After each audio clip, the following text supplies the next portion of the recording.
Good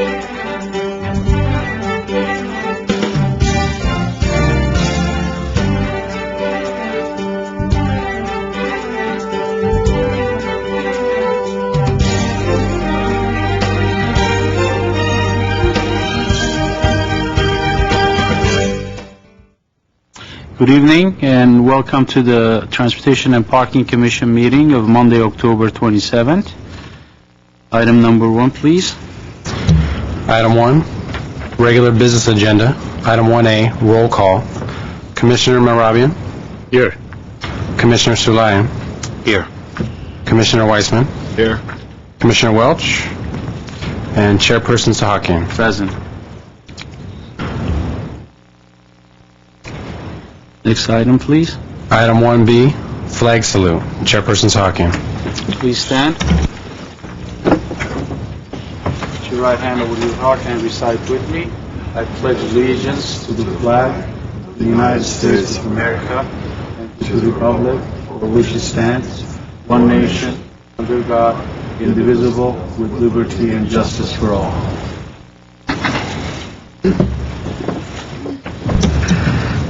Thank you. Next item, please. Item 2, posting of agenda. The agenda for the Monday, October 27th, 2008 regular meeting of the Glendale Transportation and Parking Commission was posted by Friday, October 24th, 2008 before 5:30 p.m. on the bulletin board outside of City Hall.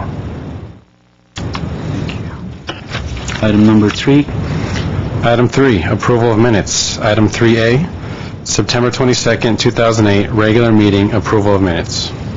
Thank you. Any objections to the minutes as written? I wasn't here. No, can I get it first? Remove it. I'll move the minutes, September 22nd. Thank you. Second? A second. Thank you. With no objections, minutes approved as written. Item 4, oral communication. Discussion is limited to items not a part of this agenda. Each speaker is allowed 3 minutes. The commission may question the speaker, but there will be no debate or decision. Thank you. I have one speaker for oral communication, and I remind the audience that we have these cards. If you want to speak on any of the items, please fill one out and hand it to Eric. For oral communications, we have Mr. Herbert Molano. Good afternoon. My name is Herbert Molano. Mr. Sahakian, I was wondering if I may have 5 minutes. I do have quite a few cards, Mr. Milano. How about if I give you 4 minutes? Excellent. That'll All be right. fine. Thank you. I was ready to negotiate. Okay. Yeah. Good afternoon.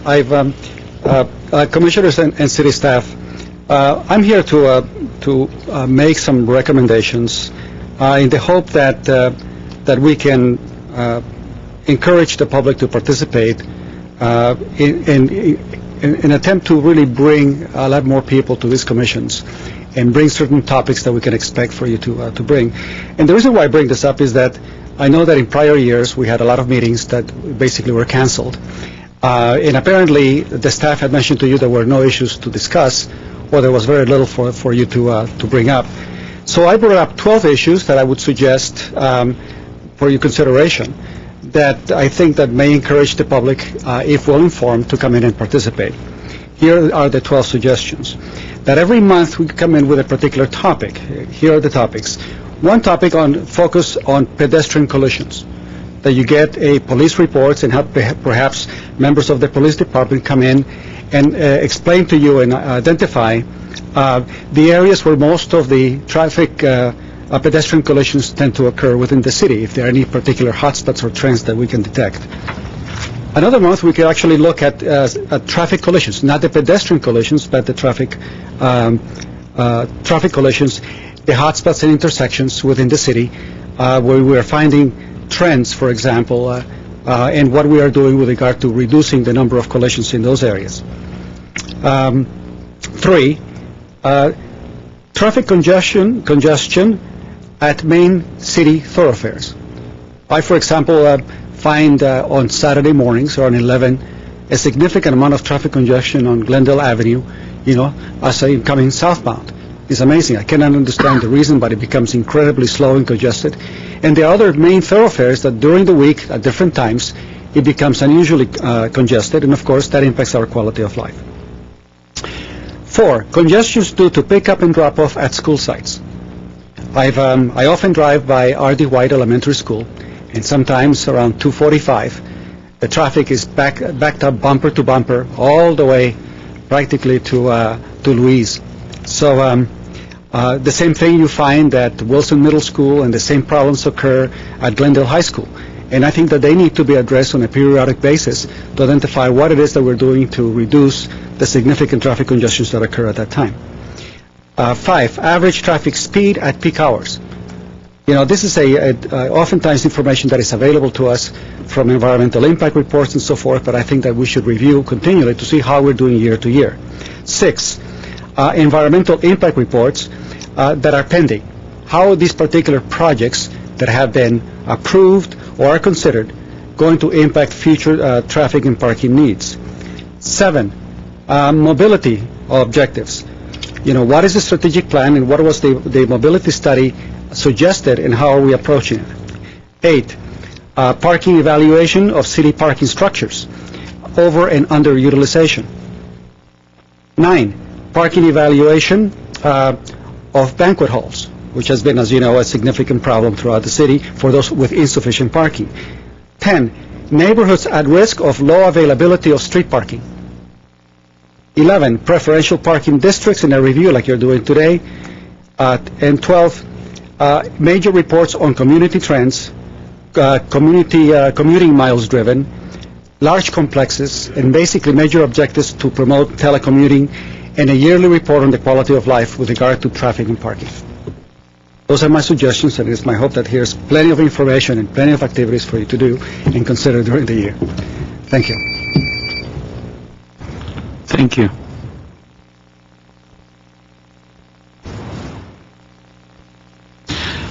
Some of these topics are very interesting topics, and what we can do, we can discuss it. I can discuss it with the commissioners.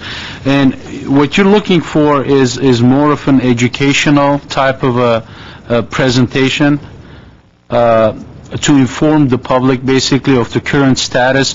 For example, when we had the new meter issue, staff came back with a report of the parking lots in the city, what percentage are full, empty, what have you.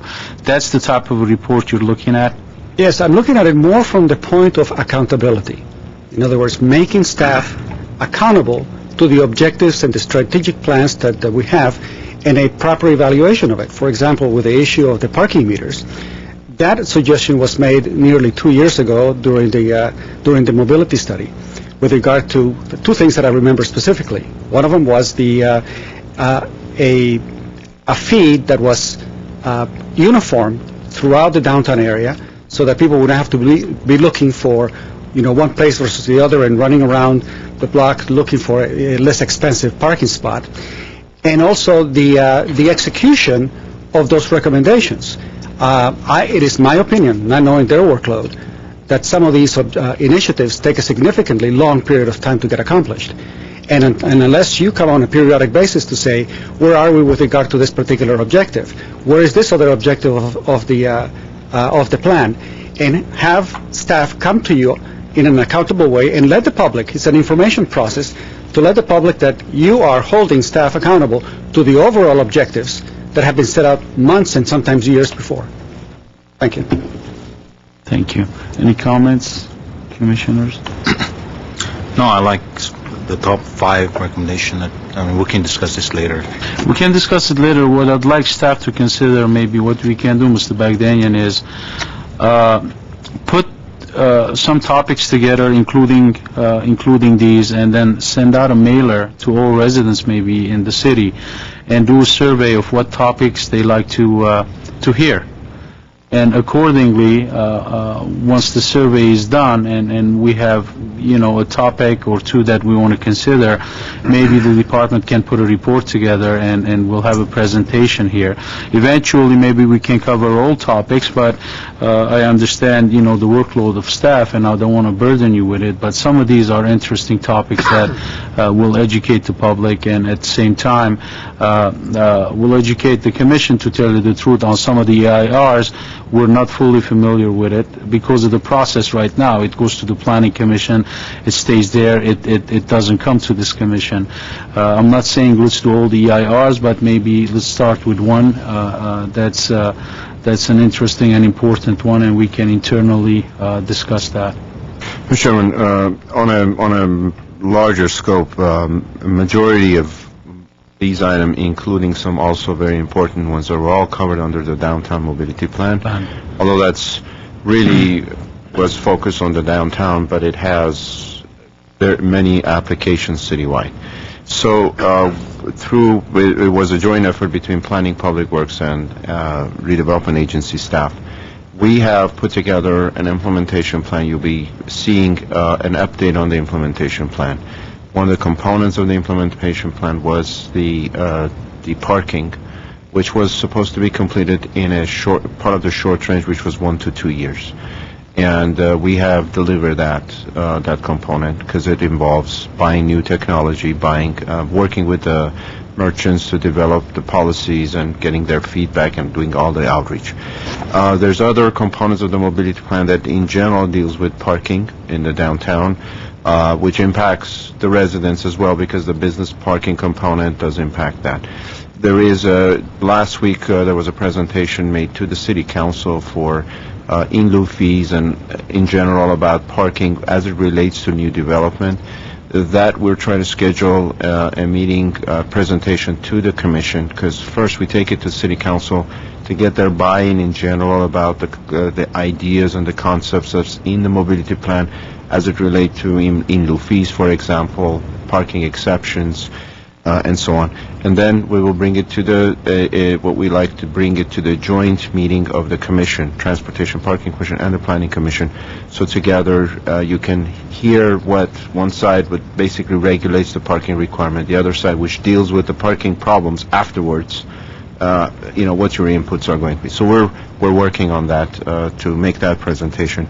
There's other issues related to collision, traffic safety and collisions that it's part of our day-to-day job, and with consultation with City Attorney's Office, I will release some of that data as it's necessary, because there are safety issues that we have to be very cognizant. There are litigation issues relates to accidents, intersections, pedestrians.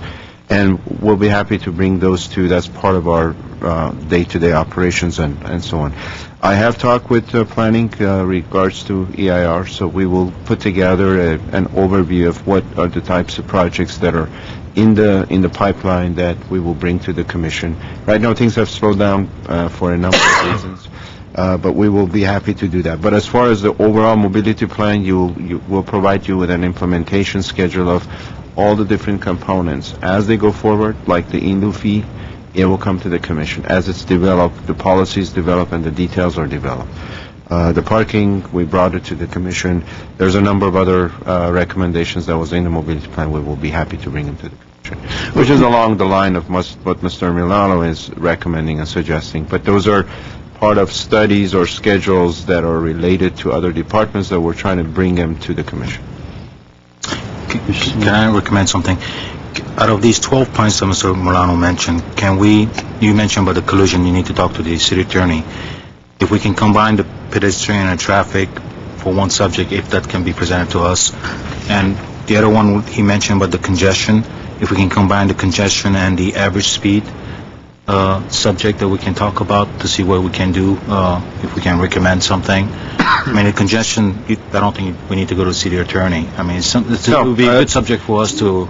Congestion is the topic of what we're trying to do in the long run to deal with reducing trips. So that's what the whole concept of the mobility plan was, to look at reducing trips through parking strategies, through transportation demand management strategies. There's a new, for example, part of that presentation to council, there was a TDM program and policy that was recommended in order to make sure that new development will be part of a Transportation Management Association. They submit trip reduction plans. They can reduce their trips, etc. As it relates to the conclusions, I will work with the police department to do that. There was one more item relates to schools. We do have a problem with schools like any other school. We don't have enough curb space for the drop-off and pickup, and we have a very aggressive program with the police department, with the schools, that we look at every public school. We make sure that it's safe to the extent that we can make it safe.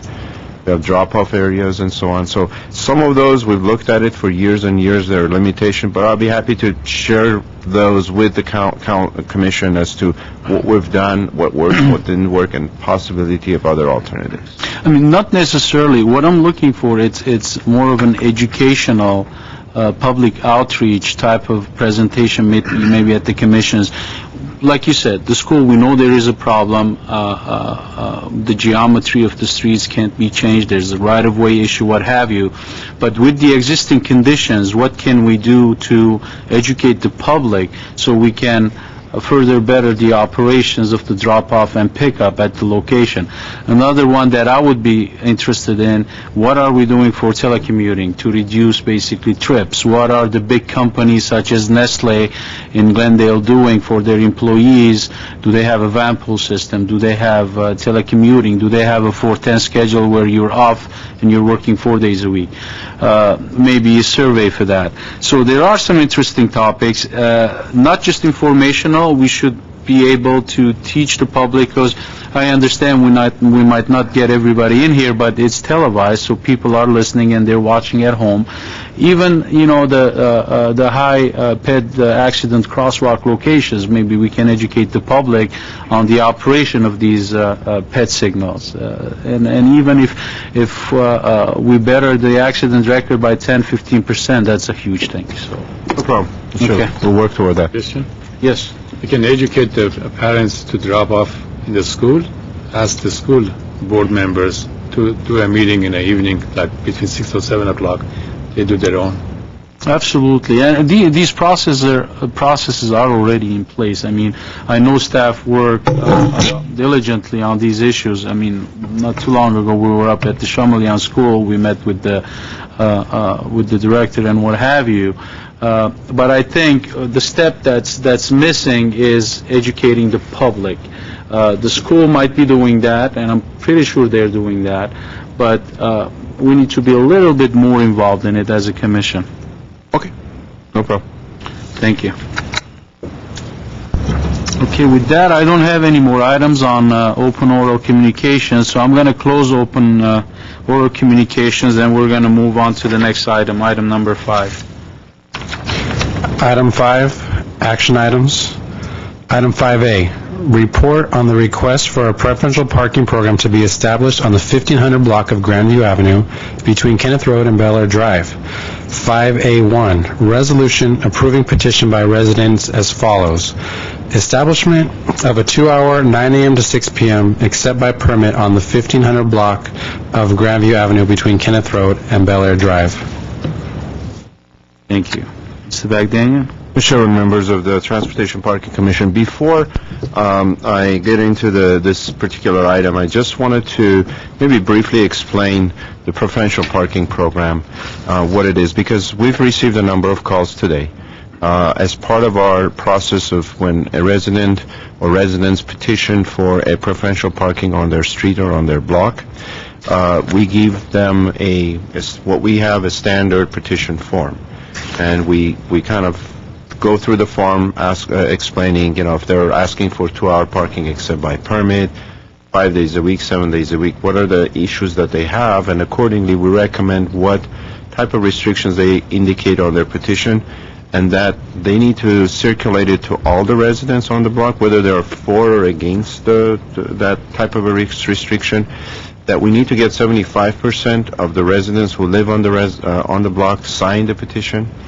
And then once that's done, we verify the signatures to make sure that every resident has signed, and if we achieve a 75% signature ratio, then we will do our survey of the neighborhood to make sure that more than 25% of the vehicles that are parking on that street do not belong to the residents. We write down the license plates, we do a DMV check.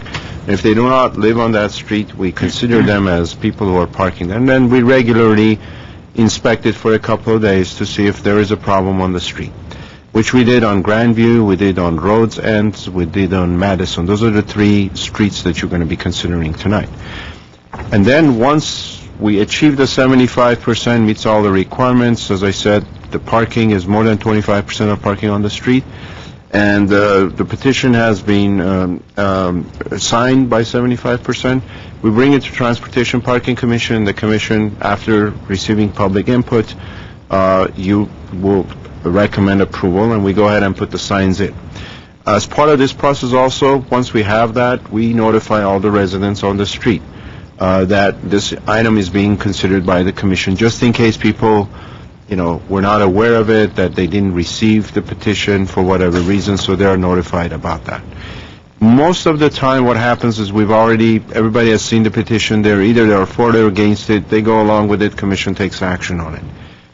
And then once the commission approves it, we notify the residents again that we have approval for the professional parking. They can come in or by mail, receive permits for their residents. There's not a limitation on the number of permits a residence gets, so if you have 3 vehicles and they're registered to that address, they get 3 permits. They get 2 guest permits also, so in case they have a guest visiting, let's say if there's a 2-hour parking limitation, the guest can put the permit on their vehicle and they can park more than 2 hours like a resident. If the requirement is for 7 days a week, then it's good for 7 days a week. Okay? In case the residents have an event, like they have a party, the birthday, or something that they expect more people, by contacting us ahead of time, we will give them permits to park for that particular day or night. We put the times and the hours so they can get that.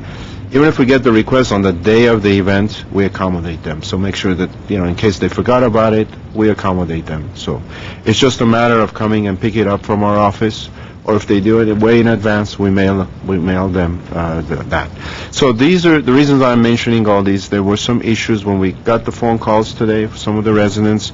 There were concerns about how the permit works. What if I have guests?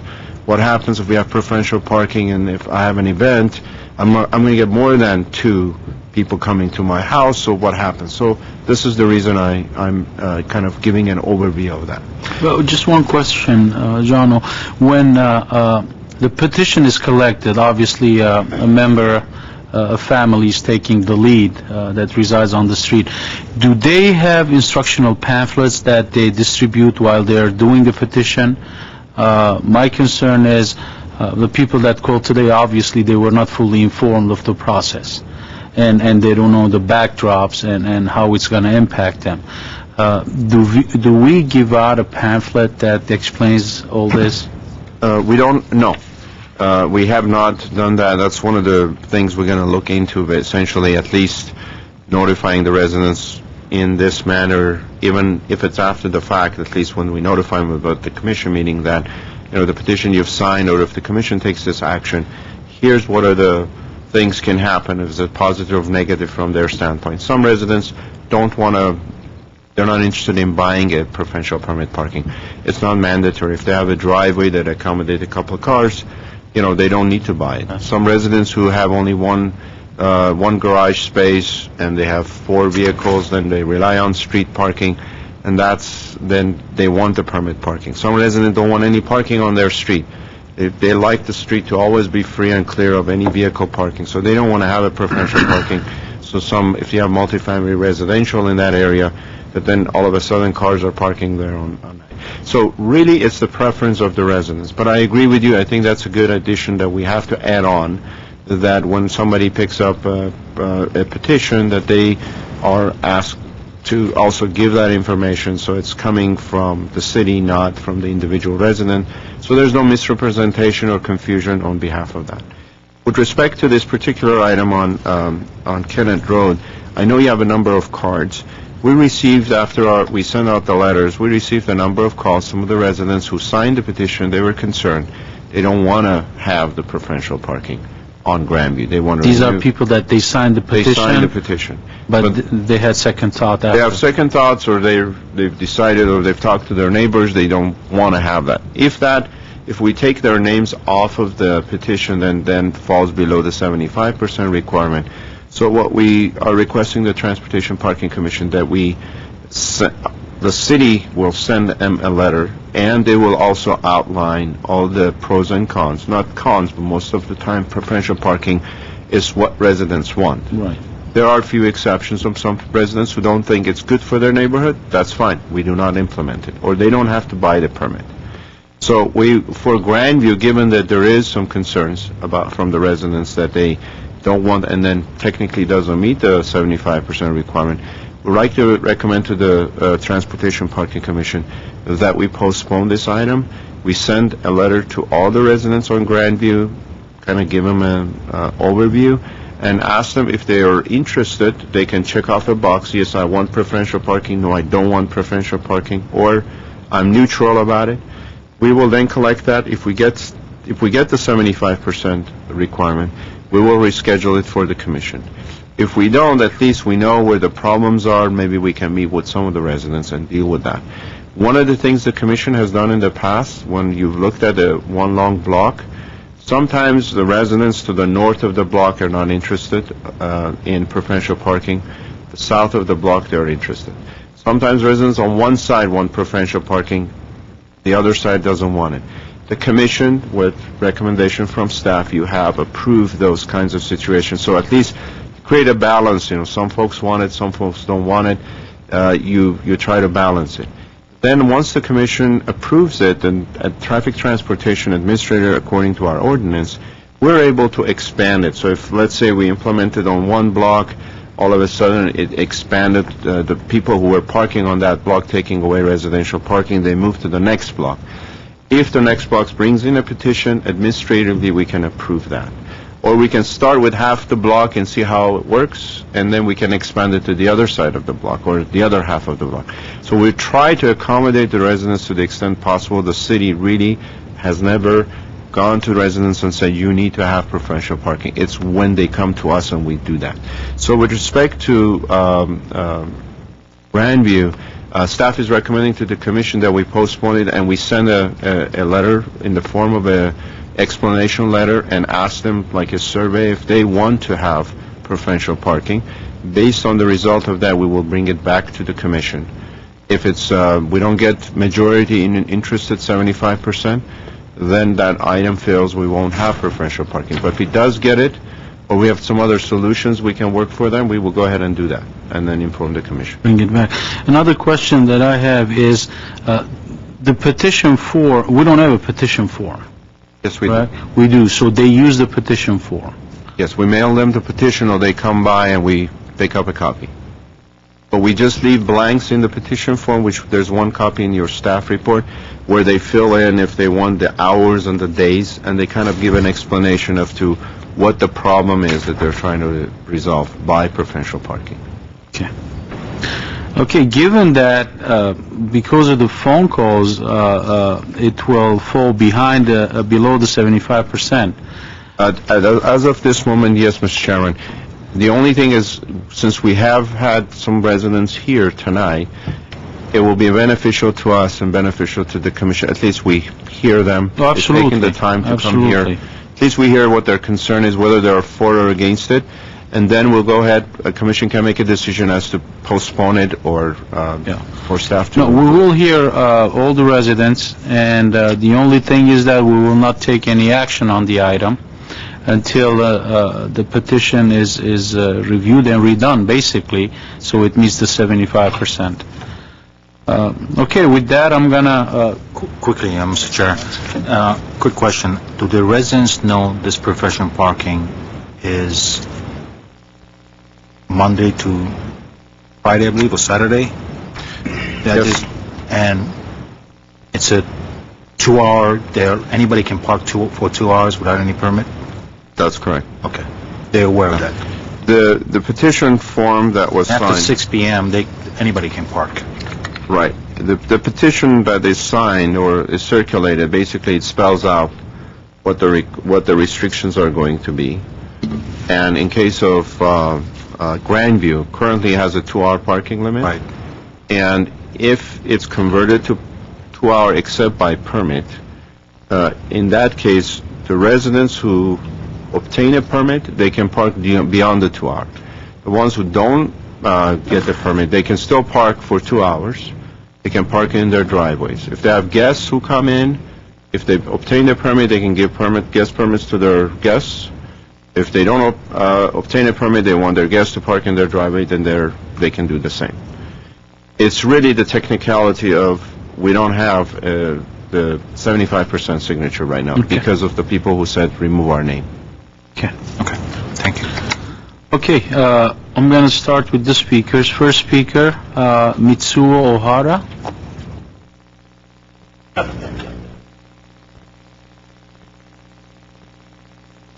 Good afternoon. Good afternoon.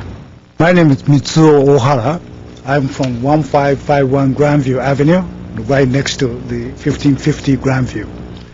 I had a few concerns which you answered most of my questions. For instance, how many permits can I obtain?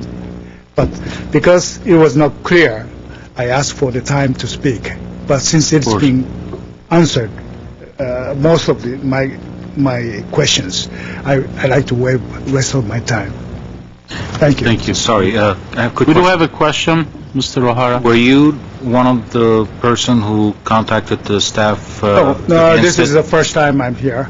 And as to your comment, I have a big sign posted right in front of my house, which I may request to remove it in the future time. But it's clear 2 hours. I understand what they are. But as to the number of permits, that was my concern. So are you So for I it? buy 10 of them or 20 of them, or maybe only limited to, now I understand, the register, the number of cars. That's what I can buy. So are you for it? I haven't made up my mind. Okay. I needed to clarify all the questions I had first.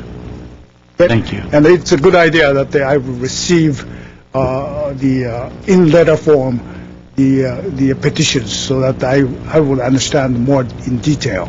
Okay. So then I can respond more educational. Thank you. Thank you. Thank you.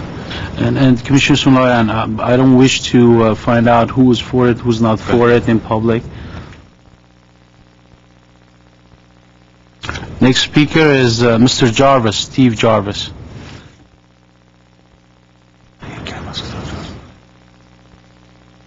Good evening. I live at 1559 Grandview. Thank you for the time to explain. I actually signed the petition erroneously. I thought I understood what the petitioner was explaining, and I obviously got it wrong because when we got the letter, I was like, "Whoa, that's not what I signed." So I really did it incorrectly. I should have read more carefully, in a hurry, whatever. So I'm against the permitting, and I think this is a good idea to postpone it and go through this a little more carefully. Absolutely. Thank you. Next speaker, Phil Rawls. Mr. Chairman, I have a question. Yes. Can somebody request his petition back to him? We can mail it back to him. Well, staff is going to redo the petition, so, that's going to be taken care of. Thank you very much for your time. My name's Phil Rawls. I live at 1566 Grandview. I think the major issue that would probably be beneficial for future petitions such as this, there's a singular lack of clarity and considerable ambiguity in the regulations and understanding. I think that's evident here. I think it would be good to let people know the absolute number of allowed permits. I think that would be very helpful. That's not clear anywhere in any of the documentation that I could find. I think it might be useful to have a little bit more lead time with regard to notification. My wife tells me that she got the notification letter on Saturday, and I didn't see it until I returned home from a trip this morning. So that's not much time to discuss this with your neighbors carefully, which I think is the appropriate way for this to be done. I know that these things sort of have a life of their own and that there are procedures that occur, but these things do have an impact on a neighborhood, and I think that they need to be looked at very carefully. I know the staff's job is to look at these things, but I think that it's incumbent on them too to be careful and to inquire. There's no certainty that the person presenting the petition is capable of really explaining what's going on. There was even, whatever. It doesn't really matter, but there is considerable ambiguity, to say the least, generated by the petitioner also. I did not see the petition nor talk to the petitioner, so I can't really speak directly to that. But I think that the process needs to be looked at so that it's a lot more transparent. Thank you very much. Absolutely, thank you. Any questions for me? I think once staff puts the pamphlet together, it's going to address some of the concerns. In addition to that, I do think also that lead time, if you received it on Saturday for a Monday meeting, that is a short time. So I'm going to ask staff in the future, if possible, we do a week notification. If we don't have the time, we need to put it off to the next meeting, then so be it. But that way they can internally discuss it with the neighbors. And last speaker on this item is Kevor Tabakyan.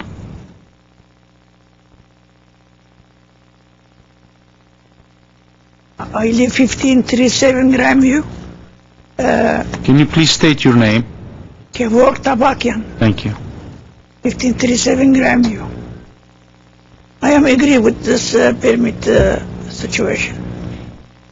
With 2 hours all day with the permit, it's okay with me. So you support the preferential parking as written, as recommended by staff? It's for residents. Correct. But you understand that we're going to postpone this item, bring it back after staff redo the petition?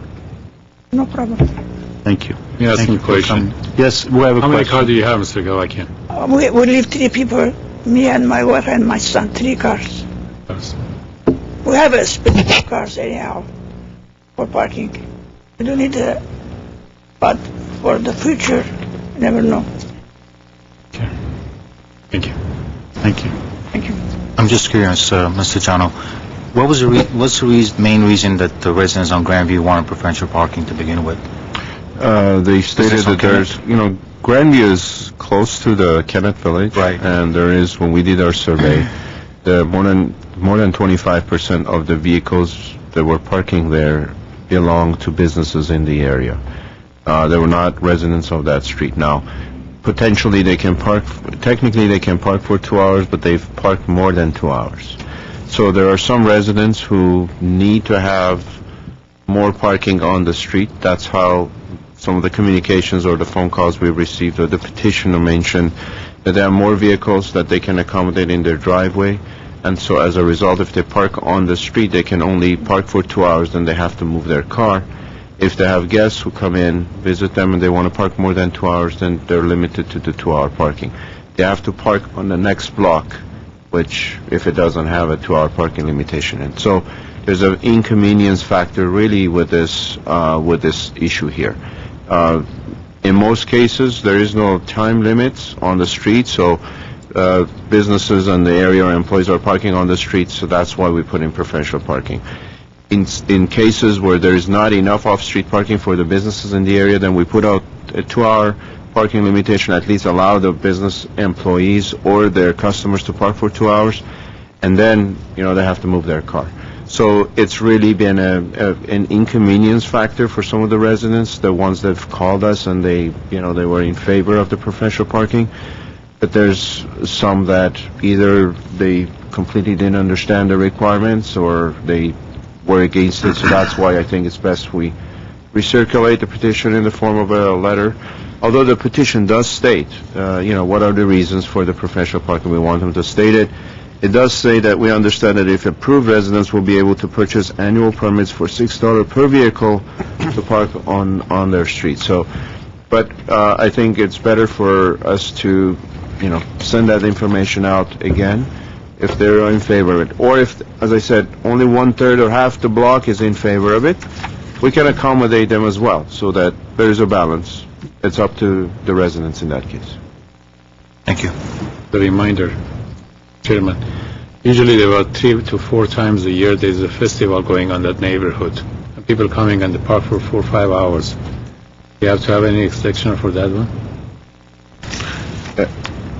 Mr. Chairman, on You those wanna answer that situations question? when there is like in Kennett Village, or let's say in Montrose, or those areas where there are some festivals, we post the streets so that, we exempt the street from that particular restriction or any other restriction to allow people coming to the festival whatnot be able to park there. For that day. So there are exceptions to the rule. What I'm surprised is, we don't have the people that circulated the petition and the people that are for the preferential parking come and speak tonight. Usually we get a lot of speakers supporting it.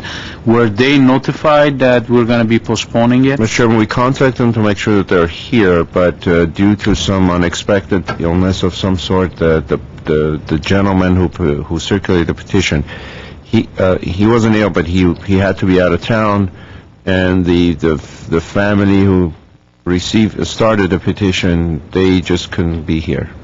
There's some disabilities issues. I understand. Thank you. And thank you for coming.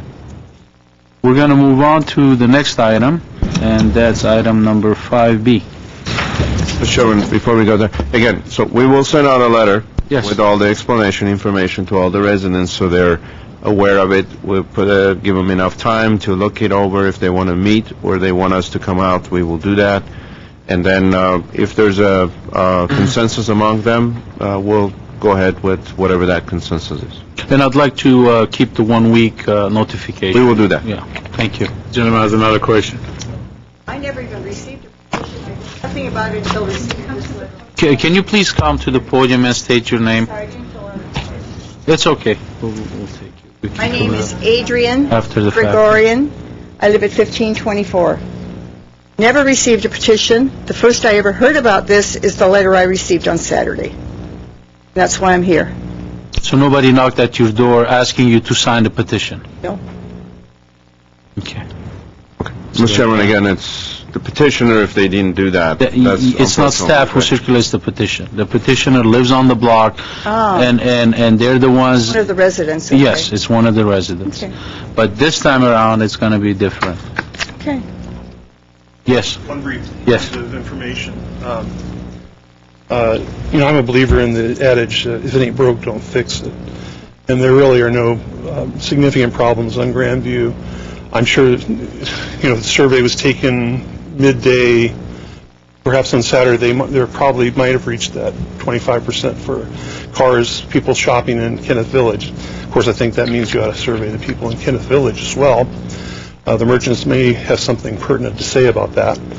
But in any case, just sort of a totally non-scientific survey on my part. When we drove over here at about 5:30 today, there were 4 cars parked on Grand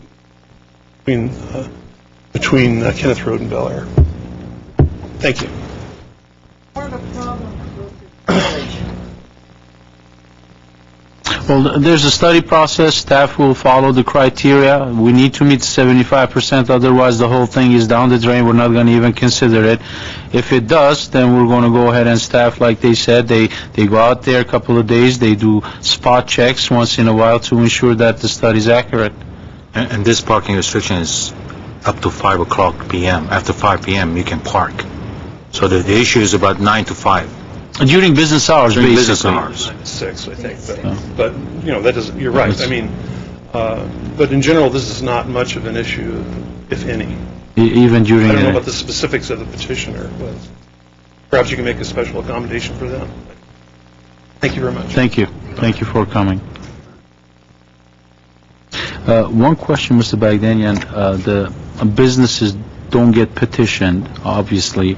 Are they notified of the item being on the agenda? For the Kenneth Village, we contacted the Kenneth Village Association. We don't inform them about it. Okay. And then, Mr. Chairman, also one more thing to add is the professional preferential parking by itself, it's a major undertaking. In other words, when we have some blocks with multifamily residential, and it's difficult for staff or the city or for the residents technically to circulate the petition. So only in cases where we all of a sudden is borderline or there's an issue come up like this, is we take on the responsibility of doing that because it's very time consuming and takes away from other responsibilities that staff has. But in this case, we feel it's necessary. Well, besides, I mean, if when you receive a petition, you're calling each address to verify it. We go by assessors and we verify the address, and so we make sure that it's signed by at least one person in that household, in that address. Okay, thank you. Item 5B. Item 5B, report on the proposed preferential parking for the 300 and 400 blocks of Rhodes End and Madison Way between Glendale Avenue and Colby Drive. 5B1, resolution approving petition by residents as follows. A, establishment of a no parking except by permit 24 hours a day, 7 days a week preferential parking restriction on the 300 and 400 block of Rhodes End between Glendale Avenue and Colby Drive. B, establishment of a no parking except by permit 24 hours a day, 7 days a week preferential parking restriction on the 300 and 400 block of Madison Way between Glendale Avenue and Colby Drive. Thank you, Eric. Daniel? Mr. Chairman, members of the Transportation Parking Commission, this one also is somewhat similar in terms of we've notified the residents, we've received some comments. The petition for the Rhodes End Street, the 300 and 400 block of Rhodes Ends between Glendale and Avenue and Colby Drive, we have 76% of the residents signed the petition. We haven't heard anything as far as anybody who has signed the petition that is against it, so it's because it's borderline, they could drop it below the 75% requirement. Unless we hear it tonight, if there's any resident here that says, I signed the petition, changed my mind, I don't want to proceed, then we can go ahead with the restriction. Essentially, this is a street that is requesting preferential parking 24 hours a day, 7 days a week because of adjacent businesses that are off of Glendale Avenue that park there on the street, and also they have limitation of on-street parking. Not everybody has enough parking off-street, so they want to make sure at least whatever is available on the street is used by the residents, only by residents. Same thing is true of Madison Way between Glendale Avenue and Colby Drive. That has received 80% of the residents have signed a petition on that one as well, and they're seeking 24 hours a day, 7 days a week preferential parking restriction. For the same reason, on-street parking is limited. There are residents who want to park on the street, and even if you take away 25-30% of the parking by non-residents in their area, that's a hardship on the residents. We've notified the residents on both streets that are petitioned, informing them about the commission meeting and the action that will be taken. A petition was circulated by one individual for both streets, and the gentleman is here tonight for the commission meeting. So staff can answer any more questions that you may have, or you can receive input from the residents that are present here on both of the streets. Okay, just to clarify, John, we have two separate petitions. One of them is at 76%, and Madison is at 80-some%, basically. We haven't received any phone calls for either item, basically, as of from the petitioner receiving their... Before the commission meeting, we didn't get one that technically signed the petition and said, now we've changed our mind. So technically, those percentages hold, and commission can go forward with the review and consideration of these two. Unless we hear tonight from any resident that is here that we signed the petition. It might be here that they're against it, they can fall within that 25%. Okay, thank you. I saw some hands. What you need to do, please, fill out a card, and we're going to go through the cards. Everybody who submitted a card will get to speak. And if you haven't submitted a card, please fill one out. And at this time, we're going to take the speakers. The first speaker is Mr. John Ball.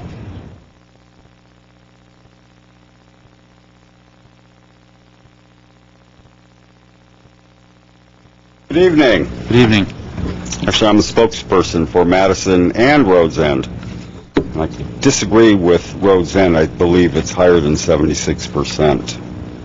I came up with closer to 85-90%. Well, we have the petition, that's what it shows. We can take a look at it. Can you please state your name for the record? John Ball. I live at 323 Rhodes End. Thank you. Okay. I've lived at that address for 15 years. I originally started this back in January of 2007, and I kind of held off on it because I was watching some of the commercial growth on Glendale Avenue. Kind of slowed up for a bit. Now we have, and actually in the 15 years, I have seen the commercial growth from Colorado all the way to Los Feliz. And it's growing and growing and growing. And these businesses constantly get variances for parking. They define what the use is. They reduce parking. And I've noticed that now they're starting, patrons are piling into our streets. So I started up the petition in May of this year, only because more commercialization is coming in.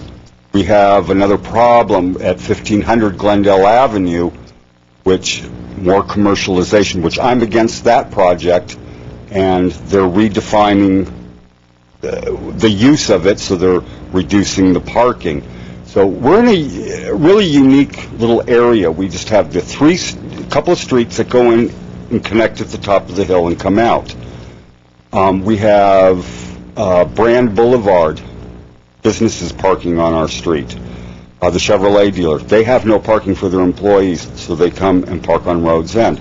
We now have a couple auto repair shops. He was parking his excess vehicles that he couldn't repair or store on his lot on Rhodes End. A lot of our neighbors approached him and said, you got to get this off our street. We don't have parking. He moved them to Madison.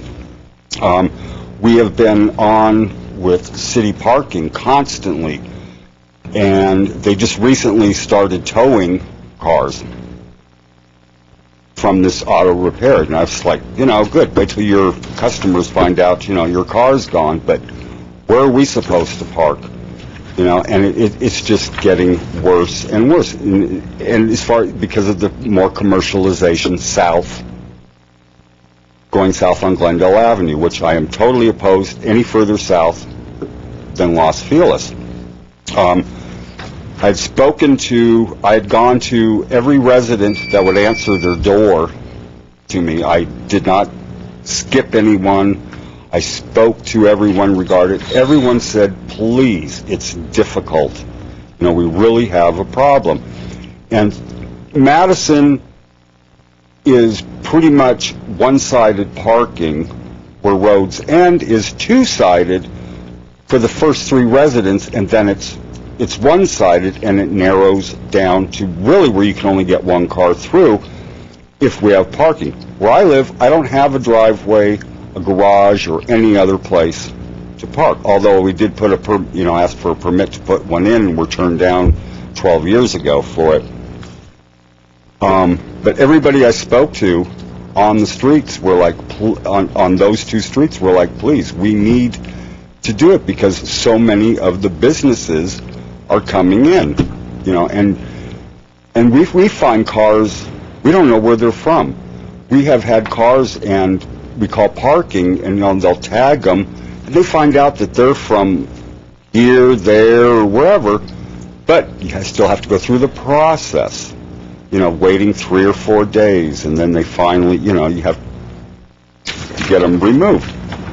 I'll give you one more minute. I spoke with Jeff Brown numerous occasions, and I actually attended on some of the on-site surveys with him, 3 of them, in fact, where he had came through both streets at different times of the day and evening, and he found that I was correct.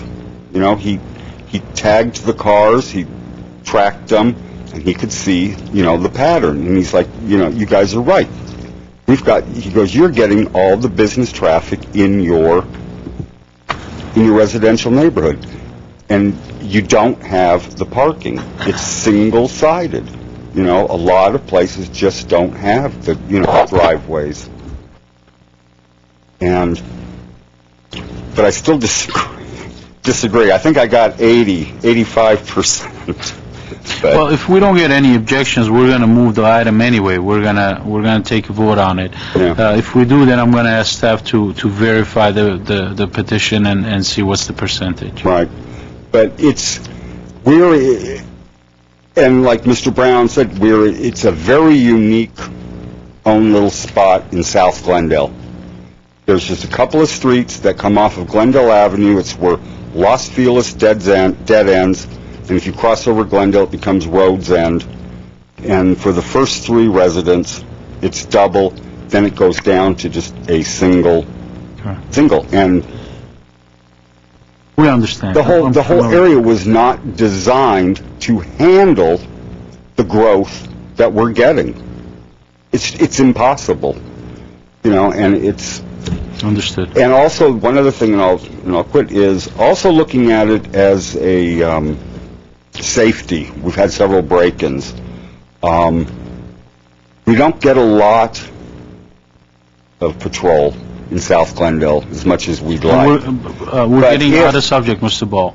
Right. But I understand that. But if people see that it's permit or something, it kind of triggers that maybe it is patrolled. And we would, Well, there's different things you can do. You can do neighborhood watch. You need yes, to I contact the police started a neighborhood watch 5 years ago. Yes, well, but it's not a subject for this commission. No, Thank you very much for coming. I understand, but that's right. Thank you. Thank you.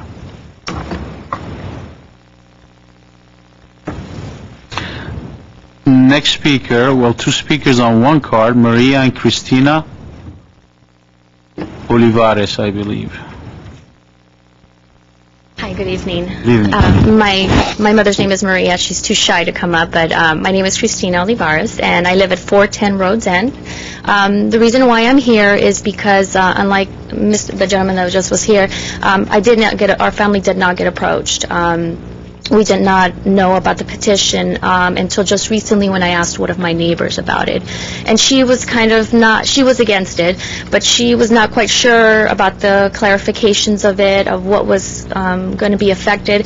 And the reason why I came is because I own a small family daycare. And I have parents who come and drop off their kids and pick up their kids. So I'm concerned that now I'm going to have to buy several guest parking passes. And again, I wasn't clear until you mentioned all the clarification. You clarified a lot of my questions. But yes, I live on the 400 part of Roads End, and I'm there all day.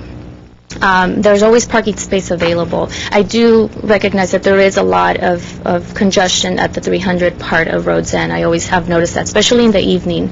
I've also noticed that there are cars that park in a center divider where, if you look at the beginning of the street, there's like a patch of little grass area. I have noticed that there are cars parking there as well. So I don't know if it's the residents or other people, but it doesn't affect me directly as far because I don't park. I'm blessed to have enough parking for our family, but if I do have guests, that's where my concern is. So you park at the east end of the roadway? Yeah, I park where the street curves. That would be our spots where we would park, or our guests would park. And is it just a pick-up and drop-off operation for your business? Or yeah, no, our parents don't stay. It's just a quick pick-up, limit of 10 minutes, 15 at the most. So that's... You don't need permit for that? Well, that's what I wanted to clarify, if we need a permit, because I want to make sure, because I know we've had, in all the years we've lived there, we've never had parking enforcement, and one of my parents got a ticket just recently. So I just wanted to clarify that to make sure. You haven't seen the petition nor signed it, correct? Yes, I have. So you're not part of the 76%? No.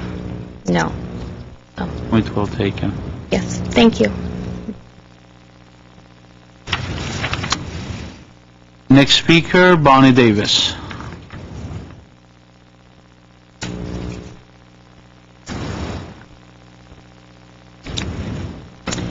My name is Bonnie Davis, and I live at 419 Roads End Street.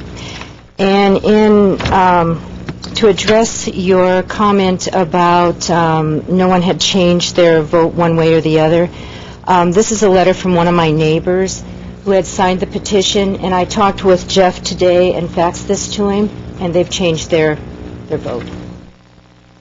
So, And this is for Grandview or Madison?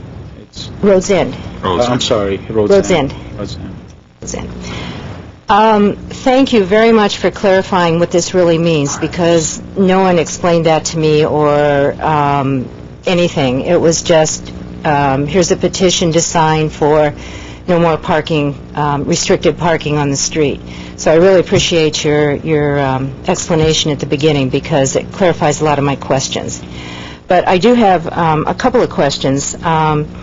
When you did your survey and sent people out to check the cars versus the registration on the street, was that done at various times during the day? Because I saw in the letter that I just got, and as the people on Grandview said, I just got mine on Friday about tonight's meeting. So, and the postmark on here is the 22nd, so it was mailed on Wednesday, I think, or something.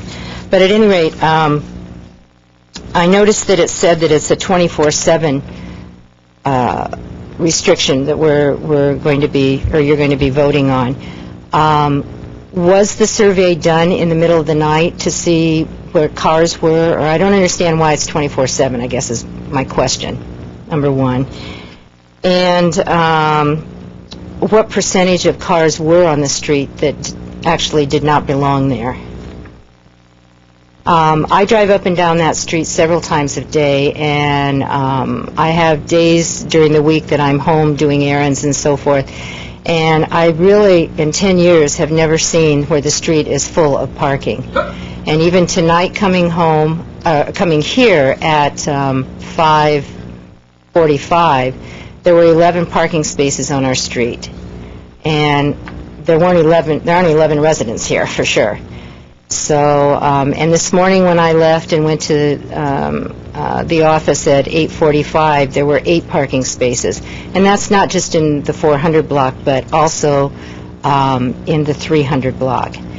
And so I'm trying to understand why we are having this discussion, number one, and why it's a 24/7 issue. To answer some of your questions, and Mr. Bagdania will help me out, it's a 24/7 because the petition asked for that. The resident requested a 24/7. We are here because a resident circulated a petition, and the petition had 76% basically approval, yay, on this issue, and staff looked into it, and they did the study. Now, one thing that I would like to remind you, though, is in the morning, when you leave at 8 a.m., you might see some spots, and at 5, 6 p.m., you might see some spots. Those are not business hours. The peak of the business is between 10 a.m. to 4 or 5 p.m., and that's maybe where the neighborhood is really impacted, but at that time, a lot of people are out of their houses, and they're at work themselves, so maybe the impact is not there. But there is a petition, and that's why staff took action on it, and they came to the commission. Well, I understand that. I totally understand that. And I was approached, my neighbors were approached, and it's not a true statement that everyone said, yeah, go ahead, let's get it done because there's a problem. That's not the case. I'm against it. My neighbors, several of my neighbors are against it. One of the neighbors changed their opinion. I know 2 of my neighbors were indifferent. They didn't sign or said I'll support you or not support you. So I just feel that, like the gentleman said from Grandview, why break something that isn't broken? We're not having a problem that I can see. Now, I know that at the 300 block, it is a little more congested because of the main street there, and there is parking on both sides for the first 3 houses. But, and I'm home through the week as well. It's not that I go from 8 to 5. I did that today.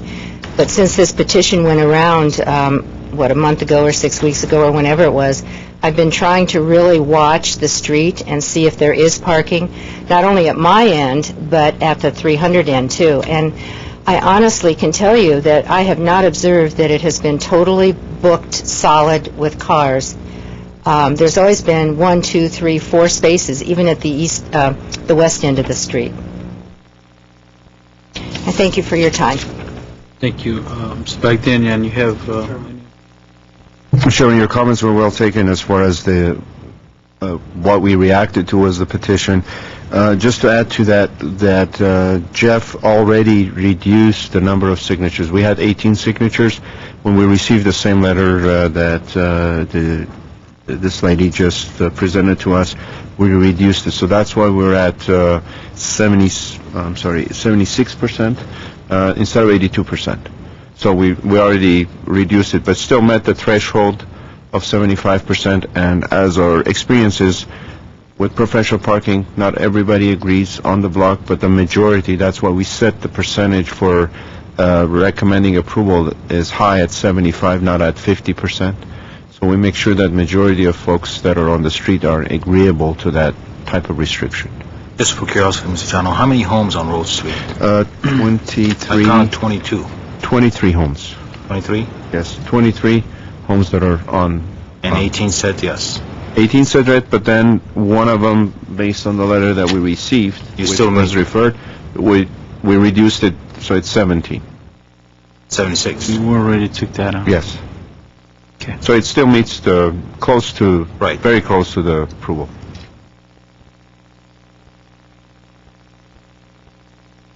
Okay. Let's continue with the speakers. Next speaker, Mr. Joe Self.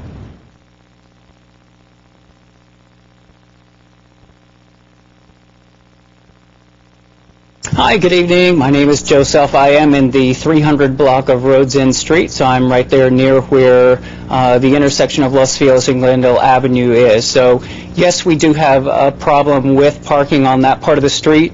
It's quite a hardship for many of the homes that are there. They're older homes that don't have off-street parking or don't have adequate garages or driveways.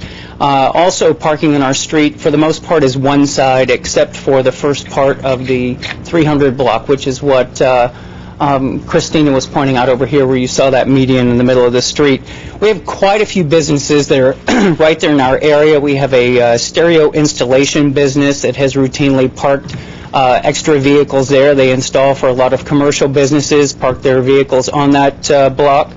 We also have car repair and tire installation stores. We have the businesses that are there on both Los Feliz and Brand Boulevard that regularly park their cars and walk to their businesses in the mornings when they come in, also in the afternoons. Many of these businesses are open until late at night, until 9 or 9:30, especially the car dealerships, and their cars are there when we come home on many occasions.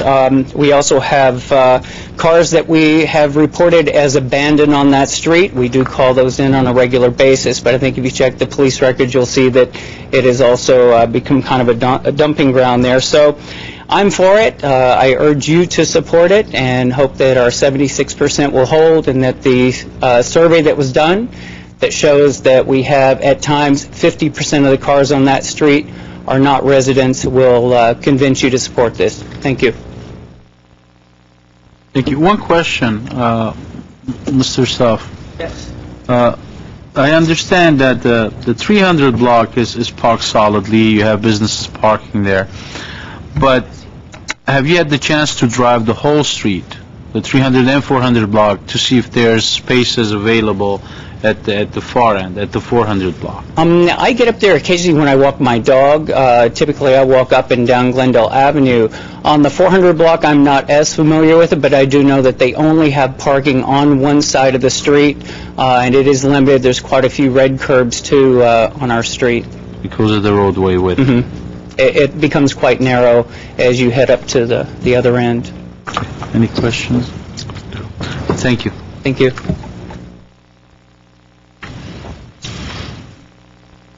Next speaker is Marty Braciotti. Hopefully. Thank you. I'm Marty Braciotti.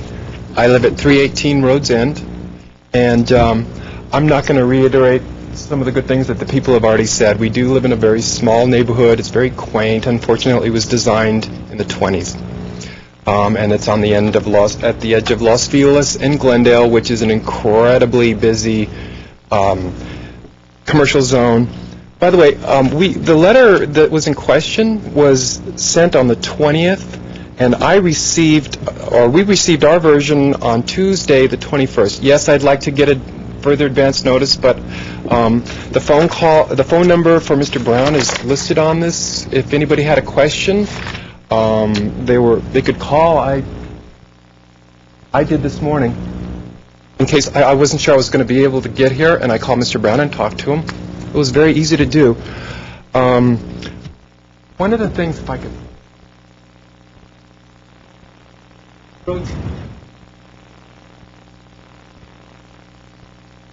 Okay, yeah, well, we need you on the microphone so the public can hear it. If you can... above Road's End, I know some of my neighbors up there at that end... On Madison or on Road's End? At Road's End. If you see how it hooks, and it's part Colby and part Road's End, we get a lot of my neighbors up there are complaining that they have no parking because there's several units in some of these structures that look like homes. And then if you come down to Heminger Street, see all those cars that are parked there?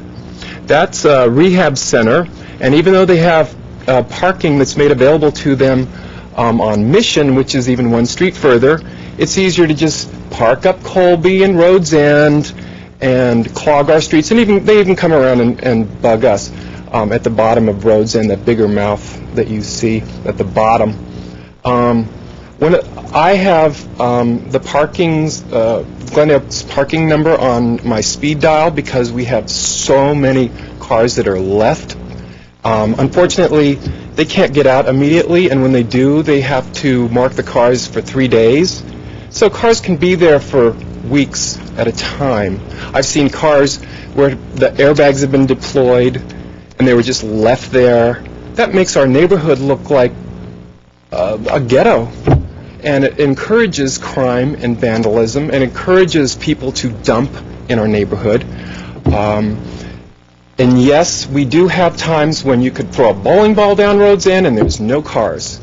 But that's far and in between, and you wouldn't have gotten the kind of support that you see on the petitions if we hadn't had this kind of a problem.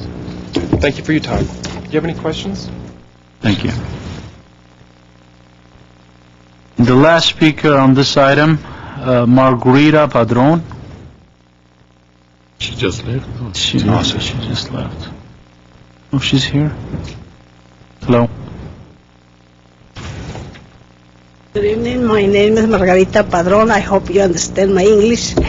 I live in 315 Rose End, and I support everything they say because I was to say the same thing. A car that been parked for 3 days, 4 days, and I keep calling, and they come and move it, and they back. Also in Madison, sometimes there's no way you can clean in front of my house. And it's terrible. So this is why we're doing this, and I support them. So I don't know. I can't explain anymore, but I'm not very happy with it. Yes, now, before I leave, a guy called me and say, I'm sorry, my truck is here for 3 days. I hope you don't call anybody. A person called you telling you I abandoned my vehicle. Yeah, because it's broken, he said. Before I left my house, about half an hour ago. The truck is there since Thursday. So I call him, I report him, I don't know how many times. And at the other side of the street too, so that's terrible there. So I hope everything, you agree with us and help us. Thank you. Thank you. Thank you for coming. Any questions, commissioners? Like she already knew the person that she parked the car there so many times. She got the answer. And coffee together. Okay, thank you. One question to staff. The 76% was verified, correct? Yes. Okay, so we're going to go ahead and take action on this item. Commissioners, any comments, any thoughts? Commissioner Sulayan. This is the first time regarding preferential parking, residents do not want preferential parking. It's something new for me. Regarding Road's End, I do know the 300 blocks, it's always jammed whenever I go there. I have two friends that live there, and I could never find parking. in any time of the day myself. That's my experience. But to make it long story short, since the 75 percentile, above 75 percentile people want the professional parking, including the Madison, I'll move 5B1. Any comments before we get a second? Yeah, excuse me. I drove up this morning, both Madison and Rhodes End, and checked it out, and the first thing I noticed was that for most of the street, the parking is only on one side. And it's a little bit narrow and twisty up there, and you have to be kind of careful. And I was there probably around 9:30 or 10 o'clock this morning, and I did see a pretty fair amount of vehicles that were parked, at least in the block closest to Glendale Boulevard on both Madison and Rhodes End.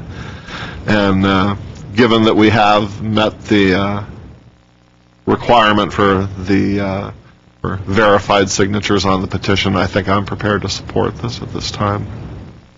There's a second. Any comments? I drove by so many times, and they are right. The commercial people that are having a tire shop and a stereo shop, they park their car over there for a while. I support the petition. And that's also my observations. I stopped by over the weekend. As a matter of fact, I saw a couple of guys working on a truck on the street. That's not the picture of a residential neighborhood that I would like to see myself. I do understand that we do have a couple of people that they could be opposing it, but we do have a petition. 76% are all for it. So I also support it. So with that, we have a second. Roll call, please. Commissioner Moravian? I second it. Vote for it, yes. Yes. Commissioner Sulayan? Yes. Commissioner Weissman? Yes. Chairperson Sahakian? Yes. Mr. Chairman, with respect to that one business, I think is the daycare center, if they could provide their phone number, address to Mr. Dombrowski, we'll see if we can create maybe a short loading zone for them. So that was going to be my next suggestion, because I do understand you have a business and you need to keep working, and staff will take a look at it, and what we'll try to do, maybe give you a loading unloading zone, a passenger loading unloading zone, with the time limitation, of course, because the turnaround time, if you get everybody coming to pick up their kids at 5 p.m., it will become an issue. So you might want to also, based on the loading zone you're going to receive from staff, tell the parents starting at 4:45, and every 5 minutes stagger them. Yes. Yeah. So if you give them your phone number. Yeah, Mr. Dombrowski will take your information. So will there be a designated area, Well, or we'll- it'll... Mr. Chairman, Staff will talk to we'll you about contact it, you, yes. and we'll try to see what we can do just for one space. So again, it doesn't take away parking from all the residents, but at least it can accommodate if you have people coming in and out, because it's going to be 24 hours, 7 days a week. There's no allowance for 5-10 minute parking unless we actually sign that particular curb for that purpose. So Okay. we'll look into it, and we'll work with you to see if we can accommodate that. Mr. Yes, Chairman, staff will do their best to accommodate you. We do have a question in the back, and I'm going to go ahead and take you, but you need to walk out to the podium and state your name.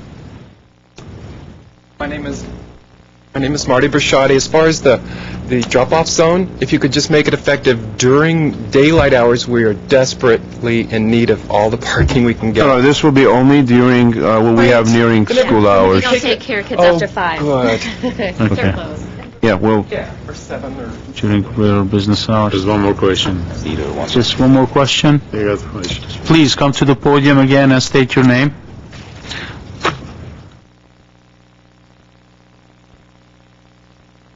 Yeah, John Ball, 318 Rhodes End. Thank you.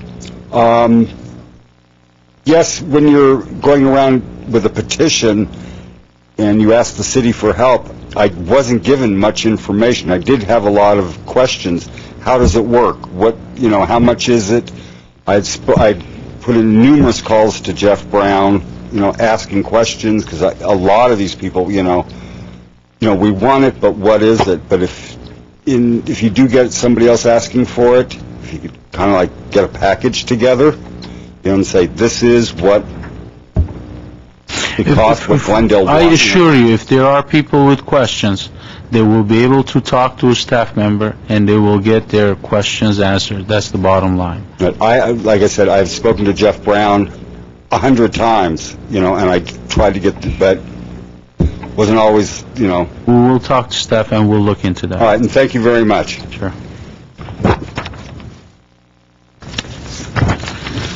And thank you for coming, everybody. Pros and cons, thank you for coming.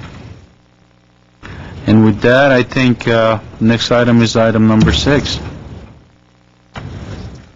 Item 6, Commission Staff Comments Updates. Commissioner Solano. Little comments. The exit on San Fernando on 134.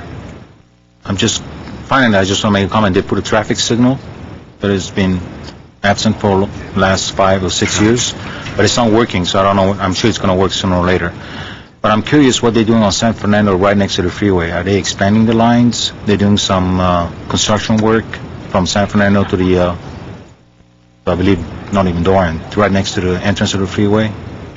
I don't know if you're familiar about that neighborhood. Yes, Mr. That's a public works project. We're building a bridge that would be going over San Fernando Road.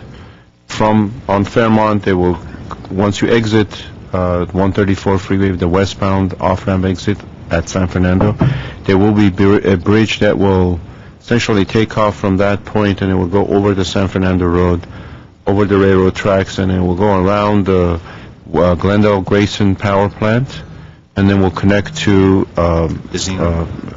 it will connect to Flower Street, which is on the west side of San Fernando Road. That's what's going on. There is a model in our office at your convenience. If you look at it, it will really give you a picture of that. How long do you think that project will? We began in January of this year. It will take another 16 months. That's interesting. Okay. Yeah, I knew about that. At the same token, I know I've been mentioning this numerous times. The exit of Glendale Avenue, when you exit around rush hours, the signal is green. You can exit. But the Monterey side, there's a line that blocks. I don't know if you're familiar about that. I guess when you go east. When would that traffic signal be synchronized? And I do know it's not our jurisdiction. It's Caltrans. So I'm curious if the city is working with Caltrans. Are they? Commissioner Solan, we have a signal upgrade project that is currently under review by Caltrans that actually widens the intersection, adds in left turn phasing at Glendale and Monterey, and it will add double northbound left turns on Glendale Avenue. So that's part of the works, and it will then be tied in with the freeway off-ramp signal. We are working with Caltrans on the encroachment permit. As soon as we receive the encroachment permit, then we'll go into construction. It's probably about 6 months away before we go into construction, 6 to 8 months. Okay. And the last bullet I have here, it's the, I don't know what signals you guys call this, pedestrian signals when they flash on the middle of the street. In roadway warning pedestrian signals? Yes. The ones that are flashing the pavement? One that flashed the pavement. Right. There were 2 of them on Brand. They kept flashing and it wasn't working. Nobody was crossing for hours. This was Sunday night, nonstop. I don't know if that got fixed. One was on right after between Lexington and Doran on Brand, and one was closer to the California Pizza Kitchen, I believe. I think between Wilson and Broadway. Some of our in-roadway warning lights, they are ped active. In other words, if you approach the curb, it will trigger. So if somebody comes to the curb and they decide not to cross, they walk back, it will trigger the device. It's got a delay on it. At first it detects it, but if they stand there long enough, it will detect a pedestrian that is trying to cross. If they decide not to cross, then it will flash. That doesn't mean that the traffic has to stop. They can slow down If there are no pedestrians, they can cross. It does not require stopping unless there's a pedestrian there. Well, I didn't see any pedestrians, so it could have... We will still check it. Okay. A question. On, Mr. Bagdani, on the San Fernando Road, before you get to the river, there is a curb that they park about 3 to 4 cars. If you can red zone that part, is very blind spot for a driver going from south to north on San Fernando Road. Okay. That's number one. Number two, on from northbound of Pacific, you come to the southbound. Before you get to Glen Oaks, there's another small Glen Oaks. If you can put a no left turn on the rush hours, it's a lot of traffic. It's very dangerous. I just look at it several times. Put it on the next agenda if you want. Sure. Thank you. We'll look into that. Nothing for me. Questions, nothing.